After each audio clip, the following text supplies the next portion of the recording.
أولا وقفة الثقافية بمدينة تطوان.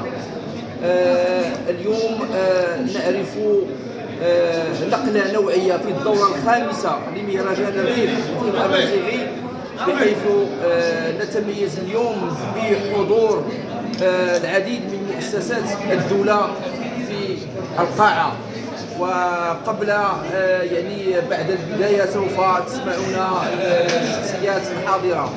كذلك يحضر معنا نجوم آخرين لا نقول بأنهم معروفين أكثر من الحضور السابق الذي حضر إبان الدورة الأخرى، ولكن فئة أخرى لم نصل إليها في الدورات الأخرى. استطعنا هذه المرة كذلك أن نصل إلى جميع الفنانين، سواء ممثلين أو سيناريستات أو مخرجين أو كتاب أو ممثلين، من جميع المهن السينمائية والفنية.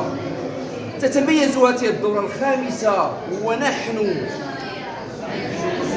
نعيش هذه الدورة، نتفاجأ بجلالة الملك وهو يعطينا دفعة قوية بإعلان في الأسبوع الماضي إعلان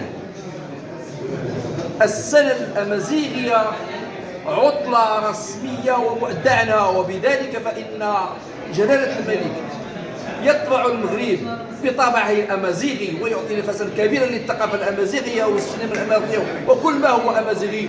وتحية لكم، تحية عظيمة للصحافة المحلية، بدونكم نحن لا يمكن أن نقوم أي شيء وأنتم شركاء لنا جميعا. تحية. سي الحبيب، نقدروا نقولوا مهرجان الريف في الدورة ديالو الخامسة إنه مهرجان الشعب.